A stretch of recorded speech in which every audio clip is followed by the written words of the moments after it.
सेवा हीच ईश्वर भक्ती, हाच मंत्र आयुष्यभर जगणारे घोडेगावचे सुपुत्र आणि सर्वांचे लाडके देवमाणूस स्वर्गीय जयसिंग नाना काळे पाटील यांचा प्रथम पुण्यस्मरण सोहळा नुकताच संपन्न झाला। यानिमित्त आयोजित कार्यक्रमात दिग्गज नेत्यांसह जनसागराने नानांच्या स्मृतींना भावपूर्ण श्रद्धांजली अर्पण केली। आंबेगाव तालुक्यातील घोडेगाव येथील ग्रीन व्हॅली मंगल कार्यालयात हा सोहळा पार पडला। घोडेगाव पंचक्रोशीतील आधारस्तंभ, माजी ग्रामपंचायत सदस्य आणि संत निरंकारी मिशनचे निष्ठावान सेवादर अशी नानांची ओळख। त्यांच्या जाण्याने निर्माण झालेली पोकळी आजही कायम आहे, याची प्रचिती आज येथे लोटलेल्या जनसागरावरून येत होती। कार्यक्रमाची सुरुवात अतिशय भक्तिमय वातावरणात झाली। शांतीब्रह्म एकनाथ महाराजांचे वंशज ह.भ.प. योगीराज महाराज गोसावी यांनी आपल्या रसाळ वाणीतून कीर्तन सेवा सादर केली। त्यानंतर मुंबईच्या प्रसिद्ध अंबरनाथ भजनी मंडळाच्या भजनांनी संपूर्ण परिसर भक्तिरसात न्हाऊन निघाला।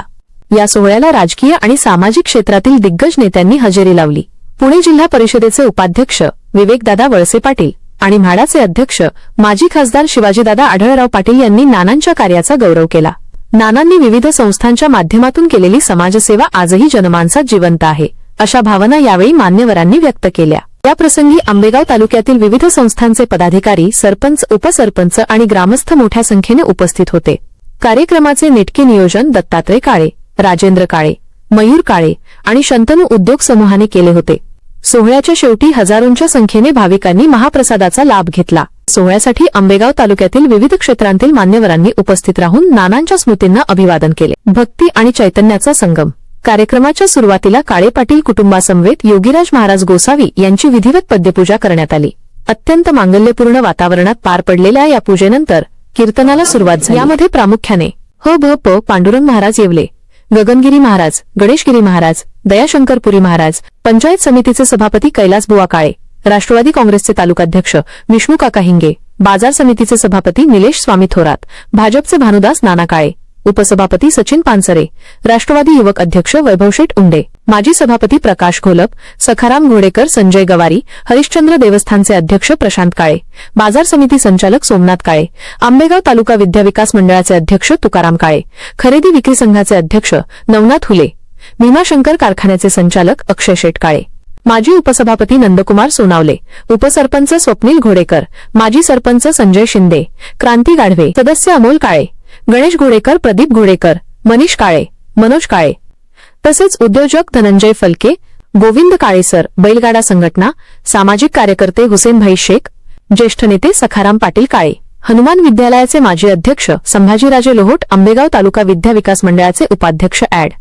संजय आर्वीकर, सुरेशेठ काळे, अजितराजे काळे, कैलास दौंड, सिने अभिनेते संजय काफरे, गोरक्ष मंडलिक, शिवसेनेचे युवा नेते कपिल काळे, माजी सरपंच मृणाल काळे, बजरंग काळे, अर्जुन काळे, लक्ष्मण काळे, रामदास काळे, डॉ. केशवराव काळे, माजी उपसरपंच सुनील इंदोरे, सुदाम काळे, महेश बोराडे, दशरथ काळे, विनायक काळे, शिवसेनेचे नेते दिलीप दाजी घोडेकर, माजी सरपंच शुभांगी काळे पानसरे, घोडेगाव पोलीस स्टेशनचे पीएसआय महेश पवार, मुखी संत निरंकारी मंडळ, घोडेगाव ब्रँच, अजित महाराज कोकणे, माधवी करपे, अनिल शर्मा, विनोद गुप्ता, प्रशांत घोलप, ज्येष्ठ पत्रकार विकास गाडे, संतोष घोलप, उद्योजक अविनाश गुंजाळ, रोहिदास महाराज झोडगे, ज्ञानेश्वर काळे, राजेश काळे, निलेश काळे, माजी उपसरपंच कपिल सोमवंशी, शिवसेनेचे नेते नंदकुमार बोराळे, ज्योती घोडेकर, उद्योजक वैभव काळे, अजित शेट काळे यांच्यासह नर्मदा हर परिवाराचे संस्थापक अध्यक्ष विनोद काळेसर, येगाव ग्रामपंचायतीच्या माजी सदस्य सुवर्णा काळे, अखिल भारतीय बैलगाडा संघटनेचे डायरेक्टर गोविंद काळेसर,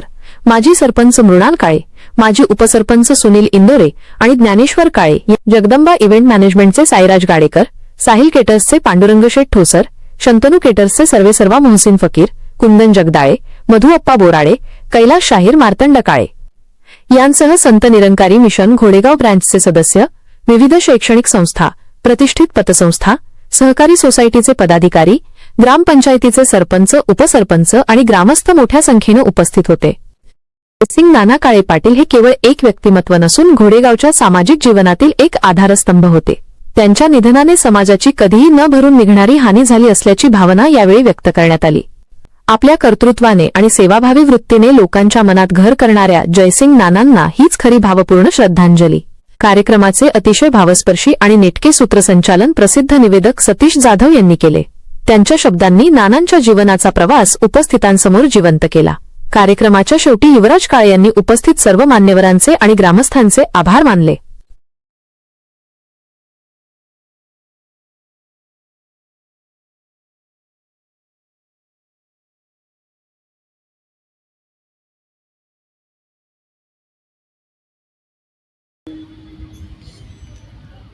स्वर्गीय जयसिंग नाना मानाजी काळे पाटील यांच्या प्रथम पुण्यस्मरणाच्या निमित्तानं हा कार्यक्रम या ठिकाणी त्यांच्या कुटुंबियांनी आयोजित केलेला आहे. आणि हा आयोजित करत असताना त्यांचे पुत्र दत्तात्रेयजी असतील, राजूजी असतील, ही सगळी दोघंही त्यांची मुलं त्यांनी केलेल्या जीवनभर परिश्रमाच्या पावलावर पाऊल ठेवून त्यांनी केलेल्या सत्कार्यावरती लक्ष केंद्रित करून तशाच प्रकारचं आपलं आयुष्य व्यतीत करतील याची अपेक्षा. कारण जी व्यक्ती होऊन गेलेली आहे तिच्यासारखी दुसरी व्यक्ती असू शकत नाही. घरामध्ये एखादी वरिष्ठ व्यक्ती असेल आणि ती आपल्यातून निघून गेली तर एक मोठी पोकळी निर्माण होत असते. भलेही ती व्यक्ती व्यवहारात असो किंवा नसो, त्यांचं व्यवहारामध्ये लक्ष असो किंवा नसो, मात्र अशी व्यक्ती जेव्हा आपल्या जीवनातून जाते तेव्हा मात्र घरामध्ये एक पोकळी निर्माण होत असते. आणि ही पोकळी घरापुरती मर्यादित तेव्हा नसते जेव्हा अशी व्यक्ती समाजाच्या उपयोगाला आलेली असते.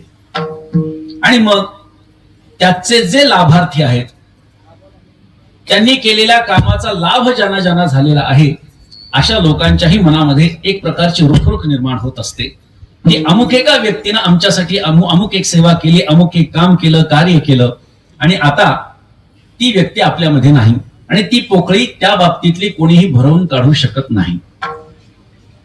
मला बऱ्याच जणांनी या संबंधाने नानांच्या बद्दल सांगितलं. बऱ्याच जणांची एकच भाषा असल्यामुळे सांगितलेलं सत्य आहे हे मी मानतो. त्याचं कारण आपल्याला सांगतो. बऱ्याच ठिकाणी असे कार्यक्रम असतात आणि त्या ठिकाणी एखाद्या व्यक्तीबरोबर बद्दल कोणी असं सांगतं आणि कोणी तसं सांगत असतं. पण बऱ्याच दिवसानंतर एकाच व्यक्तीबद्दल सगळीच माणसं वेगवेगळी ही चांगलं जेव्हा बोलतात तेव्हा निश्चितच त्या माणसाचं आयुष्य हे चांगलं आहे हे जास्त सांगत बसण्याची गरज नाही. परंतु ज्याप्रमाणे एखादी त्याज्य गोष्ट आहे ती त्यागासाठी लोकांना सांगणं अपेक्षित आहे, त्याबद्दल बोलणं अपेक्षित आहे, त्याज्य ते त्यागावया लागी सांगावे जरी अनुपयोगी ज्ञानोबाराय म्हणतात. म्हणजे एखादी गोष्ट करू नये हे सांगण्यासाठी ती गोष्ट काय हे सांगावं लागतं. तद्वत या बाबतीमध्ये आपल्याला पाहता येतं की काय करतात, काय करू शकतो या बाबतीमध्ये आपलं चिंतन होणं गरजेचं आहे, ते सांगणं अपेक्षित आहे. आमच्या जीवनामध्ये अनेक चढ उतार येतात. माणूस म्हणल्यानंतर सुखदुःखांचं मिश्रण त्याच्या जीवनामध्ये आहे आणि म्हणून अनेक चढ उतार जेव्हा त्याच्या जीवनामध्ये येतात आणि त्या चढ उतारामध्ये सुद्धा तो कशा पद्धतीनं आपलं जीवन व्यतीत करतो याच्यावरती त्याची पारलौकिक यात्रा ही अवलंबून असते. नानांनी जीवनभर समाजसेवा केली. आपल्या हरिश्चंद्र महादेव संस्थानचे अध्यक्ष म्हणून त्यांनी काम पाहिलं आणि हे काम पाहत असताना मला अशी माहिती देण्यात आली की कोणाही कडे जाऊन ते मंदिराच्या साठी देणगी मागायची की तुमचं कोणी गेलंय तर त्या प्रित्यर्थ काहीतरी मंदिराला द्या, स्वतःसाठी काही नाही, मंदिरासाठी काहीतरी द्या. आणि जेव्हा मंदिराचा जीर्णोद्धार झाला तेव्हा अध्यक्ष पदावरून बाजूला स्वतःहून सरकले. खुर्चीला फेविकॉल लावून बसण्याच्या आजच्या काळामध्ये अशा प्रकारे पद सोडणं ही साधी गोष्ट नाही. माणसाला बाजूला कधी सरकावं हे कळालं पाहिजे. लक्षात घ्या, कोणतेही क्रिया करत असताना आपण कधी बाजूला सरकावं, ज्याला आजच्या भाषेत एक्झिट कधी घ्यावं हे कळालं पाहिजे. आपलं कार्य संपलंय, बाजूला झालं पाहिजे. बरीचशी मंडळी अशी आहे की मरायला टेकली तरी व्यवहारातून बाजूला होत नाहीत. तरुणांकडे व्यवहार दिला पाहिजे. आपण नेहमी कीर्तनकारांच्या मुखातून श्रवण करत असाल, दशरथ राजाच्या कानाच्या जवळचा एक केस पांढरा झाला. आरशात त्यांनी बघितलं आणि विचार केला, आता आपल्या पुढच्या पिढीकडे आपल्याला सत्ता सोपवावी लागेल. इथे आपले सगळे काळ्याचे पांढरे होतात, पांढऱ्याचे वारंवार काळे होतात, तरी सुद्धा आम्हाला पुढच्या पिढीकडे काही द्यावं वाटत नाही. आम्ही पुराण इतिहासामधून काय शिकायचं आहे हा आदर्श आम्ही घेतला पाहिजे. आणि त्यामुळे त्यांच्या बाबतीमध्ये ज्या ज्या मंडळींनी मला सांगितलं, निश्चितपणे उत्तमाची उरे कीर्तिमागे या कोटीतले ते होते असं आपल्याला पाहता येईल. थोडासा राजकारणाचाही काही पत्रिकेवर उल्लेख आहे की ग्रामपंचायत सदस्य म्हणून त्यांनी कार्य बघितलेलं आहे. अनेक सोसायट्यांचे वेगवेगळी पदं त्यांनी भूषवलेली आहेत. हे करत असताना समाजाची नाळ जी आहे ती मात्र त्यांनी कधी सोडली नाही. प्रत्येकाच्या सुखदुःखामध्ये सहभागी होण्याची भूमिका हीच त्यांचं आज पुण्यस्मरण करण्याला कारणीभूत आहे, ही गोष्ट आपण लक्षात ठेवा. आज जगामध्ये जर बघितलं तर हजारो लोक रोज मरतायत आणि रोज जन्माला येत आहेत. जन्माला येण्याचं कदाचित कौतुक असेल, पण गेल्यानंतर त्यांची आठवण काढणारी माणसं फार कमी आहेत. आपण आपल्या अंतःकरणामध्ये डोकावून पाहिलं पाहिजे की आजपर्यंत आम्ही जे जीवन जगलेलो आहोत त्याचा इतरांना काय फायदा झाला, इतरांना काय लाभ झाला. आमच्या एखाद्या कृत्यामुळे एखाद्याच्या जीवनात तरी आनंद आलाय का, याचं चिंतन आपण सातत्यानं केलं पाहिजे. कारण आज आपण समाजाला काहीतरी जेव्हा देणं लागतो असं आपण नेहमी ऐकत असतो, तेव्हा खरोखर आपण आपल्या मनामध्ये हा विचार केला पाहिजे. आणि हा विचार करावा याच्यासाठी संत महात्मे आपल्याला प्रवृत्त करत असतात. त्यामुळे या सगळ्या क्रिया करत असताना, आपला उद्योगधंदा व्यवसाय सांभाळत असताना समाजाला बरोबर घेऊन जाण्याची हतोटी जी त्यांच्याकडे होती तीच मला असं वाटतं एवढ्या मोठ्या संख्येनं आपल्या उपस्थितीच्या रूपानं ती प्रदर्शित होती असं मला वाटतं. एकंदरीत जर त्यांचा जो आताचा फोटो दिसतोय त्याच वयात जर ते गेले असतील तर तसं बघितलं तर फार लवकर गेले. शेवटी जो येणार आहे तो जाणार आहे, हे जगातलं शाश्वत सत्य. यत् जायते तद म्रियते, जो जन्माला येतो तो मरणार आहे. पुनरपि जननम पुनरपि मरणम पुनरपि जननी जठरे शयनम. पुन्हा पुन्हा जन्माला यायचं, पुन्हा पुन्हा मरण, या सगळ्या गोष्टीमध्ये, या संसार चक्रामध्ये आपण अडकून गेलेले आहोत. आणि या संबंधानं विशेष मार्गदर्शन हे एकनाथ महाराजांनी अभंगामध्ये केलेलं आहे. परंतु अभंगामध्ये प्रवेश करण्यापूर्वी या कुटुंबावरती, काळे पाटील कुटुंबावरती प्रेम करणारी, त्यांच्याशी कोणत्या ना कोणत्या तरी कारणाने संबंधित असणारे आपण सर्व अबाल वृद्ध माता भगिनी या ठिकाणी उपस्थित आहोत. आणि खरं तर या कार्यक्रमाच्या साठी मला विशेष आग्रह करणारे आमचे हरिभक्तीपरायण उमेश महाराज बागडे यांनी मला सांगितलं की महाराज आपल्याला यावंच लागणार आहे. खरं तर पुण्यस्मरणाची कीर्तन घेत असताना हल्ली फार विचार करून घ्यावी लागतात. मी जे बोलतोय हे या सगळ्या लोकांना निश्चित कळत असेल. पुण्यस्मरणाची कीर्तनं घेत असताना फार विचारपूर्वक कीर्तनं घ्यावी लागतात हल्लीच्या काळामध्ये, नाहीतर कीर्तनकाराला खाली मान घालण्याची वेळ येते. पण मला उमेश महाराजांनी सांगितलं, महाराज मी कोणासाठी सुद्धा आग्रह धरणार नाही. त्यांनी मला सांगितलं मी कोणासाठीही आग्रह धरणार नाही. ज्या व्यक्तीचं पुण्यस्मरण आहे त्या व्यक्तीनं समाजासाठी खूप मोठं काम केलेलं आहे. आणि म्हणून त्यांनी कार्याचा जेव्हा पाढा वाचून दाखवला तेव्हा मी त्यांना सांगितलं की ठीक आहे, मी जरूर येईन. आणि त्यानिमित्तानं आपल्या सर्वांच्या भेटीचा योग आहे. या ठिकाणी आदरणीय पांडुरंग महाराज येवले सुद्धा या ठिकाणी उपस्थित आहे. सुंदर असं मंदिर सरस्वती मातेचं त्यांनी बांधलेलं आहे. आणि त्याही ठिकाणी जायचं होतं, पण मला असं वाटतं नंतर कार्यक्रमाच्या ठिकाणी जाणं होणार आहे. आमचा निळोबा या ठिकाणी मृदंगासाठी आहे. खूप सेवाभावी वृत्तीनं ही सगळी मंडळी कार्यरत आहेत, लक्षात ठेवा. आमचे गायनाचार्य महेश भगरे गुरुजी या ठिकाणी आहेत. त्यानंतर नारायण खिल्लारे गुरुजी या ठिकाणी आहेत. वारकरी संप्रदाय असा एकमात्र संप्रदाय आहे जिथे महेश आणि नारायण एकत्र नांदू शकतात, एकत्र वावरू शकतात. हा वारकरी संप्रदायाचं हे वैभव आहे. कारण अनेक संप्रदायामध्ये शैविझम जर आपण बघितला, म्हणजे शिवाचे उपासक जर आपण बघितले तर त्यांना विष्णूबद्दल प्रेम नाही. विष्णूच्या उपासकांना म्हणजे वैष्णवांना शिवाबद्दल प्रेम नाही. मात्र शैव असो किंवा वैष्णव असो यांना एकत्रित आणण्याचं काम आपल्या वारकरी संप्रदायाने केलेलं आहे. त्याचं कारण सांगतो ऐका. आपला महाराष्ट्र मध्यावर आहे. आपला महाराष्ट्र मध्यावर आहे. मध्यावर असणाऱ्या या महाराष्ट्रानं उत्तरेतली विष्णू भक्ती सुद्धा घेतलेली आहे आणि दक्षिणेतली शिवभक्ती सुद्धा घेतलेली आहे. भगवंतानं एकदा सौंदर्य वाटायला सुरुवात केली नाही. सौंदर्य वाटायला सुरुवात केली. उत्तरेतून सुरुवात केली. दक्षिणेकडे वाटत वाटत वाटत दक्षिणेकडे जाता जाता ते सौंदर्य संपलं. आपण जर उत्तरेतली स्त्रिया असो किंवा पुरुष असो जर बघितली तर सुंदर असतात, देखणे असतात. उत्तरेमधले म्हणजे अगदी जम्मू काश्मीर, पंजाब, हरियाणा इकडची स्त्रिया असो पुरुष असो देखणे असतात. ते सौंदर्य वाटत वाटत वाटत वाटत दक्षिणेपर्यंत संपून गेलं. पण भगवंताला असं वाटलं की आपण दक्षिणेतल्या लोकांना फारच त्यांच्यावरती अन्याय केलाय. मग त्यांनी असा विचार केला की आपण बुद्धी दक्षिणेतून वाटायला सुरुवात करू. बुद्धी वाटायला सुरुवात केली. उत्तरेत जाता जाता संपली. उत्तरेतली मंडळी दिसायला सुंदर असतील कमी. तीच दक्षिणेतली जर माणसं आपण बघितली तर दक्षिणेतली माणसं दिसायला सुंदर नसतील. बुद्धिमत्ता एस राधाकृष्णन, व्ही व्यंकटेशन बघा तुम्ही सगळे मोठ्या मोठ्या हुद्द्यावरती अशीच मंडळी आहेत. का? भगवंतानं बुद्धी वाटायला तिथून सुरुवात केली. मग काही जण म्हणतील हे इथं सांगण्याचं कारण काय?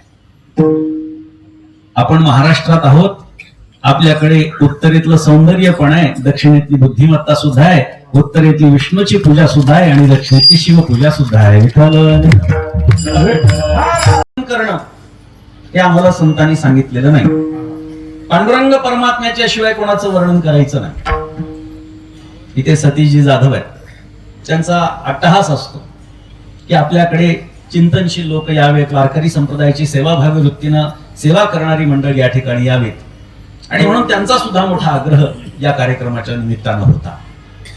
आमचे महेश महाराज आहेत तुतारी, बऱ्याच वर्षांपासून ते सेवा करतात. भरपूर मंडळी या ठिकाणी, बरीचशी मंडळी माझ्या चेहऱ्यानं परिचित या ठिकाणी आहेत. मी हे सगळं का सांगतोय की वारकरी संप्रदाय हा केवळ अध्यात्मवादी आहे असं समजू नका. समाजाचा विचार करणारा हा संप्रदाय आहे. त्या गोष्टीचा अनुभव असावा. एकनाथ महाराजांना परमार्थाचा अनुभव आहे. एकनाथ महाराजांनी जे प्राप्त करायचंय जीवनामध्ये ते प्राप्त केलेलं आहे. जे जे आपणाशी ठावे ते इतरांशी शिकवावे ही संत महात्म्यांची भूमिका. आणि या भूमिकेपोटी एकनाथ महाराज उपदेश करण्यामध्ये समर्थ आहेत. आता ज्यांना उपदेश करायचा आहे त्यांना त्याची गरज आहे का? एखाद्या माणसाला आपण सांगितलं की हे पोटदुखीचं औषध आहे, खा म्हणजे तुझं पोट दुखणार नाही. आता एखाद्याने ते पोटदुखीचं औषध दिलं, हे काय वाईट केलं का? नाही केलं वाईट. पण ज्याचं पोटच दुखत नाही त्याला औषध देऊन उपयोग काय? म्हणजे ज्याला उपदेश करायचा आहे त्याला त्या उपदेशाची गरज असणं अपेक्षित आहे, तर उपदेश करावा. मग या अभंगामध्ये उपदेश करते एकनाथ महाराज आहेत. आणि ज्यांना उपदेश करायचा आहे ते अशी माणसं आहेत की जी जन्माला तर आलेली आहे, जी नरदेहामध्ये तर आलेली आहे, मनुष्यत्व ही काही ठिकाणी आहे. अर्थात लक्षात घ्या, लोकांना नरदेह आणि मनुष्य एकच वाटतो बरं का. नरदेह आणि मनुष्य एकच वाटतं. मनुष्यत्व ही वृत्ती आहे आणि नरदेह हा देह आहे. म्हणजे नरदेहामध्ये आल्यानंतर ही मनुष्यत्व वृत्ती धारण करणारा माणूस आहे. पण या व्यतिरिक्त देवत्व, पशुत्व, राक्षसत्व या वृत्ती त्या देहाला लागल्या की तो देह त्या नावाने ओळखला जातो. रूपी सेवा आपण सर्वांनी या ठिकाणी श्रवण केली. ते संत एकनाथ महाराजांचे 14वे वंशज हरिभक्तपरायण योगीराज महाराज गोसावी यांनी या ठिकाणी आज कीर्तन रूपी सेवा या ठिकाणी समर्पित केलेली आहे. नानांनी समाजासाठी आयुष्य व्यतीत केलं आणि योगीराज महाराज गोसावींनी नानांच्या प्रथम पुण्यस्मरण दिनाच्या निमित्तानं कीर्तन रूपी सेवा या ठिकाणी समर्पित केली. आणि नानांचं पहिलं पुण्यस्मरण या ठिकाणी खऱ्या अर्थानं सार्थकी झालं असं या ठिकाणी मला म्हणावं असं वाटतं. आणि ते खऱ्या अर्थानं सार्थक या ठिकाणी झालेलं आहे. मी अधिकचा वेळ आपल्या या ठिकाणी घेत नाही. आपल्या उपस्थित सर्वांच्या वतीने नानांना आदरपूर्वक या ठिकाणी आदरांजली अर्पण करतो. या ठिकाणी हरिभक्तपरायण योगीराज महाराज गोसावी यांचा सन्मान करण्यासाठी या ठिकाणी शिरूर लोकसभा मतदारसंघाचे माजी खासदार कार्यसम्राट म्हाडाचे विद्यमान अध्यक्ष आदरणीय शिवाजीदादा आढळराव पाटील यांना विनंती करतो की आपण या ठिकाणी यायचे आणि आदरणीय महाराज स्वर्गीय जयंतराव नाना काळे पाटील यांचा प्रथम स्मृती दिन या ठिकाणी आयोजित करण्यात आला. त्या निमित्तानं बाबाप योगी महाराज गोसावी यांचं सुश्राव्य प्रवचन आपण या ठिकाणी नुकतंच ऐकलं. नानाच्या संदर्भात जर बोलायचं झालं तर मी एका शब्दात एवढं सांगेन, नानांनी जन्माला येऊन आपलं जीवन सार्थकी लावलं. समाजामध्ये जे जे काही करायचं, चांगली कामं करायची ती त्यांनी त्यांच्या हयातीमध्ये केली. मंदिराची उभारणी असेल, हरिश्चंद्र महाराज ट्रस्टचे अध्यक्ष, देवस्थानचे अध्यक्ष म्हणून काम केलं, मारुती मंदिर उभारणीमध्ये काम केलं. आणि ही सगळी कामं करत असताना आपलं कर्तव्य पार पाडल्यानंतर स्वतःहून बाजूला सरले. स्मशानभूमीसाठी त्यांचं खूप मोठं योगदान आपल्या सगळ्यांना माहिती आहे. आणि अशा ह्या नानाच्या जाण्यानं त्यांच्या कुटुंबीयच नव्हे तर संपूर्ण परिसरावर एक गेल्या वर्षभरापासून दुःखाची कुऱ्हाड कोसळलेली आहे. नानांच्या पाठीमागं त्यांचा परिवार खूप मोठा आहे. काळे पाटील परिवार आपल्या सगळ्यांना माहिती आहे. आज आपण सगळेजण इतक्या मोठ्या संख्येने या ठिकाणी उपस्थित आहोत. योगीराज महाराजांचं सुश्राव्य कीर्तन आपण ऐकलं. त्यांचे सुद्धा विचार आपल्याला या ठिकाणी ऐकायला मिळालं. चांगला आवाज, चांगले विचार आणि एका चांगल्या वातावरणामध्ये त्यांनी आपल्या समोर कीर्तन सादर केलं. आपण सगळेजण मोठ्या संख्येने या ठिकाणी उपस्थित झालात. मी आपल्या सगळ्यांच्या काळे कुटुंबियाच्या वतीने आपल्या सगळ्यांचं मनपूर्वक आभार व्यक्त करून या ठिकाणी थांबतो. धन्यवाद. नानाच्या संदर्भामध्ये बोलत असताना, नाना हे आमचे नातेवाईक संबंध आला, परंतु समाजकारणामध्ये नानांचा आणि मला जास्त काळ त्या ठिकाणी संपर्क आला. व्यक्ती म्हणून मी ज्या वेळेला नानांकडे पाहिलं त्यावेळेला एक सामाजिक बांधिलकी जपणारे कुटुंब वत्सल आणि सात्विक जीवन नाना आपल्या आयुष्यामध्ये त्या ठिकाणी जगले. त्यांच्या पाहिल्याच्या नंतर, त्यांचा जीवनाचा पट पाहिल्याच्या नंतर अनेक मार्गदर्शक तत्व त्यांच्या जीवनामध्ये आपल्याला त्या ठिकाणी भेटतील. नानांच्या जाण्यानं आपणा सर्वांना त्या ठिकाणी निश्चितपणे दुःख आहे. अधिक काही काळ नानांचा सहवास आपल्याला लाभावा अशी आपण सर्वांची त्या ठिकाणी खरं तर इच्छा होती, परंतु परमेश्वरी सत्तेपुढे त्या ठिकाणी मिळत नाही. आपणा सर्वांना माहिती आहे, वेगवेगळ्या क्षेत्रामध्ये त्यांनी काम केलं. अनेक संस्थांमध्ये काम केलं. हरिश्चंद्र महादेव मंदिराचे ते अध्यक्ष राहिले. चांगल्या प्रकारचा व्यवसाय केला. शंतनू मंगल कार्यालय या ठिकाणी प्रथमतः त्यांनी सुरू केलं. त्या कार्यालयाचं उद्घाटन करण्याचा सुअवसर मलाही प्राप्त झालेला होता. आपणा सर्वांना माहिती आहे, अनेक कामं त्यांनी झोकून कामं केलेले. स्मशानभूमीचं त्यांनी जे काम केलं ते मात्र वाखाणण्यासारखं. सकाळी जर ते स्मशानभूमीमध्ये जर गेले, दिवसभर थांबायचे, जेवणाचा डबा सुद्धा स्मशानभूमीमध्ये घेऊन जायचे. त्यांची दशक्रिया ज्यांनी ज्यांनी पाहिली असेल, मी अनेक दशक्रियांच्या कार्यक्रमाला जातो, पण लोक मध्येच उठून निघून जातात. पण घोडेगाव मध्ये पाहिलेली एकमेव दशक्रिया का शेवटच्या पसायदानापर्यंत एकही मनुष्य उठलेला नव्हता. एवढी त्यांच्या कामाची जाण समाजाने ठेवलेली होती. हे सगळं करत असताना त्यांना जाणीव होती, नाथ महाराजांच्या भाषेत वर्णन करायचं जर ठरलं तर संत संगती वेगळे जाणं, अनेक पावया माझे स्थान, दुजे नशे साधन, सत्य जाण उधवा. जर ते आनंदकन परमात्म्याकडे जर जायचं असेल, संतांच्या संगतीत गेलं पाहिजे, संतांची सेवा केली पाहिजे. आणि मी अनेक दशक पाहिलं हरिश्चंद्र महादेव मंदिरामध्ये, चमनगिरी महाराज असतील, नर्मदागिरी महाराज असतील, रामगिरी महाराज असतील, या सगळ्यांच्या जवळ राहून देशभरामधून येणाऱ्या साधू संतांची अगदी अंतःकरणपूर्वक त्यांनी सेवा केली. एक चांगला समाजाला हवाहवासा वाटणारा एक कार्यकर्ता या भागातील काळाच्या पडद्याआड झाला. निश्चित त्यांची आठवण भविष्यामध्ये सुद्धा आपल्याला